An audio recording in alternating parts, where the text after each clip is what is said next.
Jadi sekali lagi, cerdas dalam memaknai kejadian juga menjadi salah satu sebenarnya kunci daripada sehat itu sendiri, Fitness Mania ya.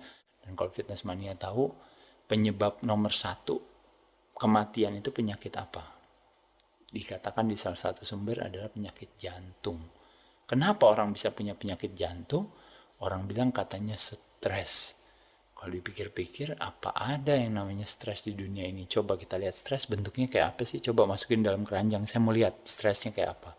Pada kenyataannya yang namanya stres itu sebenarnya di dunia ini tidak ada. Yang ada hanya orang-orang yang berpikiran stres. Itu. Nah sekarang kenapa kita bisa stres? Karena kita salah memaknai kejadian. Kita tidak cerdas dalam memaknai kejadian.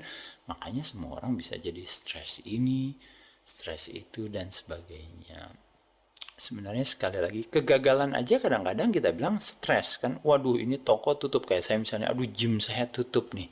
Gimana nih, aduh ini jadi kecewa, jadi frustrasi dan sebagainya. Seolah-olah itu adalah akhir daripada hidup saya atau akhir dari dunia ini dan sebagainya.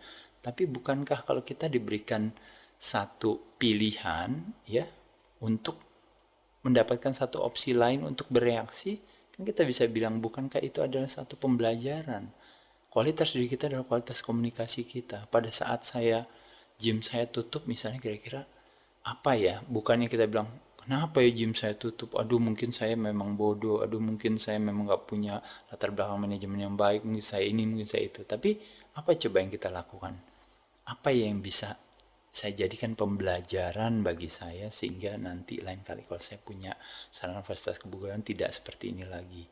Kira-kira mungkin nggak kemarin selama ini misalnya standar operasi prosedurnya mungkin saya belum lakukan dengan baik. Oh iya juga ya. Mungkin nggak kira-kira dalam pemilihan karyawannya saya tidak teliti dalam memilih sehingga saya spend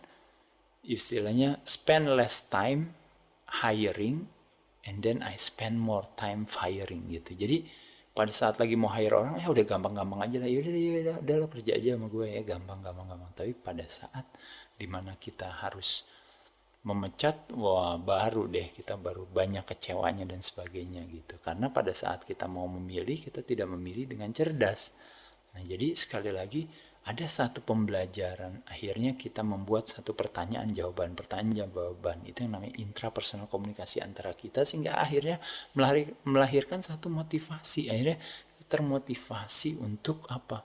Untuk artinya untuk oh itu ya ternyata jawabannya ya. Dengan kualitas pertanyaan yang baik akhirnya melahirkan satu jawaban yang baik. Kualitas diri kita adalah kualitas komunikasi kita.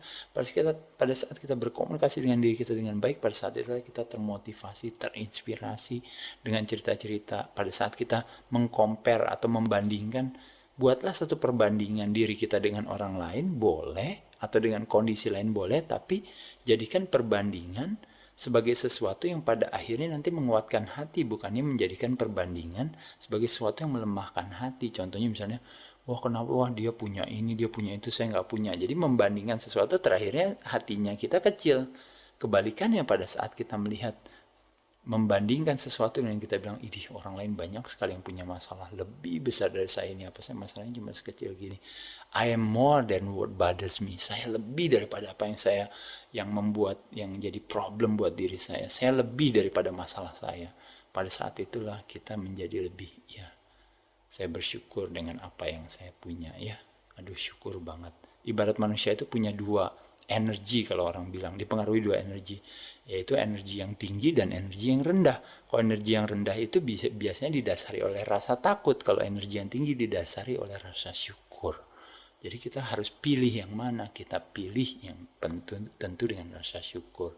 Ingat sekali lagi, nah kalau kita berbicara soal sakit jantung gara-gara apa? Gara-gara stres, tidak cerdas dalam memaknai.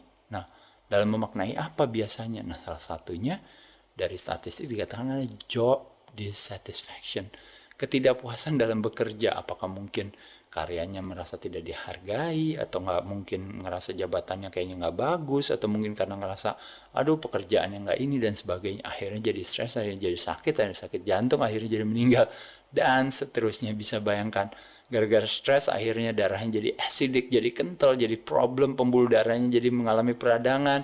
akhirnya jadi terjadi penyumbatan, akhirnya jadi stroke, akhirnya jadi apa lagi, jantungnya jadi failure dan sebagainya dan sebagainya.